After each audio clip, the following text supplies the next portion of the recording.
आकाशवाणी मुंबई.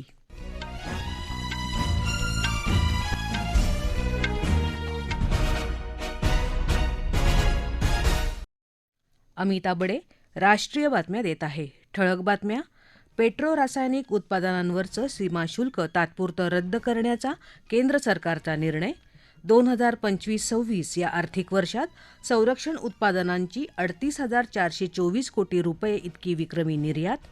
4 अंतराळवीरांना घेऊन नासाच्या आर्टेसान 2 मोहिमेचं उड्डाण यशस्वी. आणि महाराष्ट्र आणि मध्य प्रदेशात गारपीट आणि वादळी वाऱ्यासह पावसाचा अंदाज. पश्चिम आशियातल्या संघर्षाच्या पार्श्वभूमीवर केंद्र सरकारनं पेट्रो रासायनिक उत्पादनांवरचं सीमाशुल्क तात्पुरतं रद्द करण्याचा निर्णय घेतला आहे. ही सवलत येत्या 30 जूनपर्यंत लागू राहील. यामुळे प्लास्टिक, वेस्टर्न, औषध, रसायन, वस्त्र, वाहनांचे सुटे भाग, खतं आणि इतर औद्योगिक उत्पादनांमध्ये वापरली जाणारी रसायनं अशा विविध उत्पादनांचा त्यात समावेश आहे. सध्याच्या भूराजकीय संघर्षाचा परिणाम जागतिक पुरवठा साखळीवर झाला असून त्याचा फटका सामान्य ग्राहकांना बसू नये या हेतूनं ही सवलत तात्पुरती दिल्याचं केंद्रीय अर्थमंत्रालयानं स्पष्ट केलं आहे. केंद्रीय मंत्रिमंडळाच्या सुरक्षाविषयक समितीची विशेष बैठक काल प्रधानमंत्री नरेंद्र मोदी यांच्या अध्यक्षतेखाली झाली. दिल्लीत प्रधानमंत्र्यांच्या निवासस्थानी झालेल्या या बैठकीत पश्चिम आशियातल्या संघर्ष स्थितीच्या पार्श्वभूमीवर भविष्यातील उपक्रमांविषयी चर्चा करण्यात आली. तसंच विविध मंत्रालयं, विभागांनी केलेल्या उपाययोजनांचा आढावा घेण्यात आला. यासंदर्भातली ही दुसरी बैठक होती. संसदेच्या अर्थसंकल्पीय अधिवेशनाचा आज शेवटचा दिवस आहे. अधिवेशनाच्या पहिल्या टप्प्यात राष्ट्रपतींच्या अभिभाषणावरचा आभार प्रस्ताव सादर करण्यात आला. तसंच 2026-27चा केंद्रीय अर्थसंकल्प मांडण्यात आला. दुसऱ्या टप्प्यात संसदेत वित्त विधेयक 2026 आणि विनियोग विधेयक 2026 याला मंजुरी मिळाली. या काळात प्रधानमंत्री नरेंद्र मोदी यांनी संसदेच्या दोन्ही सभागृहांमध्ये पश्चिम आशियामधल्या संघर्षामुळे निर्माण झालेल्या परिस्थितीवर सरकारची भूमिका मांडली. ग्राहकांना विजेचा प्रीपेड मीटर बसवणं अनिवार्य नसल्याचं ऊर्जामंत्री मनोहरलाल खट्टर यांनी आज लोकसभेत प्रश्नोत्तराच्या तासात सांगितलं. सरकार खासगी कंपन्यांप्रमाणेच ग्राहकांना प्रीपेड मीटर स्वीकारण्याची सक्ती करत असल्याचा दावा त्यांनी फेटाळला. भारतानं 2025-26 या आर्थिक वर्षात संरक्षण उत्पादनांची 38,424 कोटी रुपये इतकी विक्रमी निर्यात केली आहे.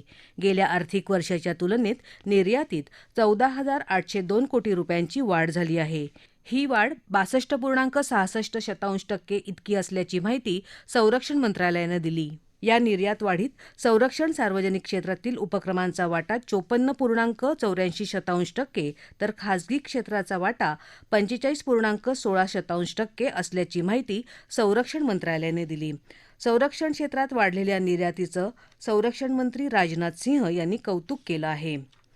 देशातलं दळणवळणाचं सर्वात प्रभावी माध्यम म्हणून भारतीय टपाल विभागाची वाटचाल होत आहे. इतकंच नाही तर 2030 पर्यंत जागतिक स्तरावरही भारतीय टपाल सेवा स्वतःचा वेगळा ठसा उमटवेल असा विश्वास केंद्रीय दळणवळण मंत्री ज्योतिरादित्य शिंदे यांनी व्यक्त केला. सहारनपूर इथल्या पोस्टाच्या प्रशिक्षण केंद्राला 75 वर्ष पूर्ण झाल्यानिमित्त नवी दिल्लीत झालेल्या कार्यक्रमात शिंदे बोलत होते. यावेळी त्यांच्या हस्ते प्रशिक्षण केंद्राच्या अमृत महोत्सवी वर्षानिमित्त काढण्यात आलेल्या विशेष टपाल तिकिटाचं प्रकाशन झालं. विकसित भारताची उभारणी कुशल आणि समर्पित मनुष्यबळाच्या आधारावर होणार असून ईज ऑफ लिव्हिंग म्हणजेच जीवन सुलभता आणि जीवनाचा दर्जा उंचावणं हेच प्रशासनाचं प्रमुख उद्दिष्ट असायला हवं असं प्रधानमंत्री नरेंद्र मोदी यांनी म्हटलं. ते आज कर्मयोगी साधना सप्ताह 2026 या कार्यक्रमाला व्हिडिओ संदेशाद्वारे संबोधित करत होते. आजचं प्रशासन नागरिक देवो भव या मंत्रानं प्रेरित असून सार्वजनिक सेवा अधिक सक्षम, संवेदनशील आणि नागरिक केंद्रित करण्यात यात स्पष्टपणे भर देण्यात आल्याचं ते म्हणाले. आज गवर्नेंस के जिस सिद्धांत को लेकर हम आगे बढ़ रहे हैं उसका मूल मंत्र है नागरिक देवो भव. इस मंत्र में समाहित भावना के साथ आज पब्लिक सर्विस को ज्यादा कैपेबल, नागरिकों के लिए ज्यादा सेंसिटिव बनाने पर फोकस किया जा रहा है. अब शासन को सिटीजन सेंट्रिक बनाकर एक नई पहचान दी जा रही है. या राष्ट्रीय बातम्या आकाशवाणीच्या मुंबई केंद्रावरून देत आहोत. आकाशवाणी मुंबईच्या एअर न्यूज मुंबई या इन्स्टाग्राम पेजवर तुम्हाला दिवसभर महत्त्वाच्या बातम्या वाचता येतील. राष्ट्रीय बातमीपत्रात आपलं पुन्हा एकदा स्वागत. अमेरिकेतल्या फ्लोरिडा इथल्या केनेडी स्पेस सेंटरमधून आज सकाळी 3:45च्या सुमारास नासाचे 4 अंतराळवीर चांद्र मोहिमेसाठी झेपावले. नासाच्या आर्टेमिस 2 या मोहिमेत रीड वाईसमन, व्हिक्टर ग्लोव्हर, क्रिस्टिना कोट आणि केनेडियन अंतराळवीर जेरेमी हॅन्सन हे सहभागी झाले आहेत. हे अंतराळवीर एका मिनी बसच्या आकाराच्या कॅप्सूलमधून प्रवास करणार आहेत. सूर्याच्या पृष्ठभागाचा अभ्यास करण्यासाठी भारताने हाती घेतलेल्या आदित्य L1 या अंतराळ मोहिमेअंतर्गत प्राप्त झालेल्या माहितीचा अभ्यास करण्यासाठी इस्रो अर्थात भारतीय अंतराळ संशोधन संस्थेनं भारतीय सौर भौतिक शास्त्र समुदायाकडून प्रस्ताव मागवले आहेत. त्यानुसार भारतीय संस्था, विद्यापीठं किंवा महाविद्यालयांमध्ये कार्यरत असलेले भारतीय शास्त्रज्ञ आणि संशोधक प्रस्ताव सादर करू शकतील. आदित्य L1नं गोळा केलेला 25 TBपेक्षा जास्त डेटा सध्या उपलब्ध असून त्याबाबतचे महत्त्वाचे निष्कर्ष आंतरराष्ट्रीय स्तरावर प्रकाशित झाले आहेत. पुद्दुचेरी आणि 4 राज्यातल्या निवडणुकांसाठी प्रचार जोमानं सुरू आहे. पश्चिम बंगाल आणि आसाममध्ये भाजपचे ज्येष्ठ नेते अमित शहा आज प्रचार करत आहेत. प्रधानमंत्री नरेंद्र मोदी उद्या तामिळनाडूत राष्ट्रीय लोकशाही आघाडीच्या उमेदवारांसाठी प्रचार करणार आहेत. केरळमध्ये एलडीएफने आणि यूडीएफने आज निवडणूक जाहीरनामा प्रसिद्ध केला. काँग्रेसचे नेते राहुल गांधी, प्रियांका गांधी, रेवंत रेड्डी यांच्यासह अनेक नेत्यांच्या प्रचारसभा होत आहेत. पश्चिम बंगालमधल्या मालदा जिल्ह्यात 3 महिला अधिकाऱ्यांसह 7 न्यायिक अधिकाऱ्यांना ओलीस ठेवण्याच्या घटनेची आज सर्वोच्च न्यायालयानं गंभीर दखल घेतली.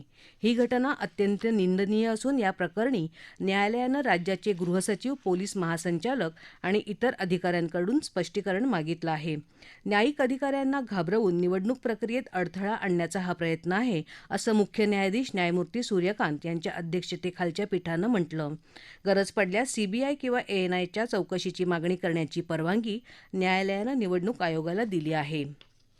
आयपीएल क्रिकेट स्पर्धेत आजचा सामना ईडन गार्डन्स मैदानावर कोलकाता नाईट रायडर्स आणि सनरायझर्स हैदराबाद यांच्यात होणार आहे. संध्याकाळी 7 वाजता सामना सुरू होईल. काल लखनौ इथे झालेल्या सामन्यात दिल्ली कॅपिटल्सनं लखनौ सुपर जायंट्स संघाचा 6 गडी राखून पराभव केला. लखनौ सुपर जायंट्सच्या संघानं प्रथम फलंदाजी करताना 141 धावा केल्या. दिल्ली कॅपिटल्सनं विजयासाठीचं 142 धावांचं लक्ष्य 17 षटकात 4 गडी गमावून पूर्ण केलं. हवामान. महाराष्ट्र आणि मध्य प्रदेशात गारपीट आणि वादळी वाऱ्यासह पावसाचा अंदाज हवामान विभागानं व्यक्त केला आहे. अरुणाचल प्रदेशात आज तर लडाख आणि जम्मू काश्मीरमध्ये उद्या अतिवृष्टीची शक्यता आहे. विदर्भ, दिल्ली, छत्तीसगड, हरियाणा, चंदीगड, केरळ, कर्नाटक, पंजाब, राजस्थान आणि उत्तराखंडमध्ये मेघगर्जनेसह पावसाची शक्यता आहे. आज विदर्भासह महाराष्ट्रात, छत्तीसगड आणि देशाच्या पूर्व भागात दिवसाच्या तापमानात घसरण होईल असा हवामान विभागाचा अंदाज आहे. देशभरात आज हनुमान जयंती उत्साहात साजरी केली जात आहे. पहाटे जन्मोत्सव साजरा केल्यानंतर भाविकांनी ठिकठिकाणच्या मंदिरांमध्ये दर्शनासाठी गर्दी केली आहे. आज विविध हनुमान मंदिरांमध्ये हनुमान चालिसा, सुंदरकांड आणि अखंड रामायण पठणाचं आयोजन केलं जात आहे. महाराष्ट्रात समर्थ रामदास यांनी स्थापन केलेल्या 11 मारुती मंदिरांमध्ये तसंच गावोगावीच्या हनुमान मंदिरांमध्ये उत्सवाचं आयोजन केलं आहे. प्रधानमंत्री नरेंद्र मोदी, लोकसभेचे सभापती ओम बिर्ला आणि गृहमंत्री अमित शहा यांनी देशवासियांना हनुमान जयंतीच्या शुभेच्छा दिल्या आहेत. भगवान हनुमान हे भक्ती, शक्ती आणि संपूर्ण समर्पणाचं अद्वितीय असं प्रतीक असल्याचं प्रधानमंत्री नरेंद्र मोदी यांनी आपल्या संदेशात म्हटलं आहे. ऑटिझम म्हणजे स्वमग्नता असलेल्या व्यक्तींना केवळ समाजाच्या मुख्य प्रवाहात सामावून घेणं पुरेसं नसून त्यांना देशाचे सन्माननीय नागरिक म्हणून सक्षम बनवणं ही आपली सामायिक जबाबदारी असल्याचं राज्यसभा अध्यक्ष CP राधाकृष्णन यांनी म्हटलं आहे. ठळक बातम्या पुन्हा एकदा. पेट्रो रासायनिक उत्पादनांवरचं सीमाशुल्क तात्पुरतं रद्द करण्याचा केंद्र सरकारचा निर्णय. 2025-26 या आर्थिक वर्षात संरक्षण उत्पादनांची 38,424 कोटी रुपये इतकी विक्रमी निर्यात. 4 अंतराळवीरांना घेऊन नासाच्या आर्टेसान 2 मोहिमेचं उड्डाण यशस्वी. आणि महाराष्ट्र आणि मध्य प्रदेशात गारपीट आणि वादळी वाऱ्यासह पावसाचा अंदाज. याबरोबरच आकाशवाणी मुंबई केंद्रावरचं हे राष्ट्रीय बातमीपत्र संपलं. पुन्हा भेटूया दुपारी 3 वाजता आकाशवाणी मुंबईच्या प्रादेशिक बातमीपत्रात. नमस्कार.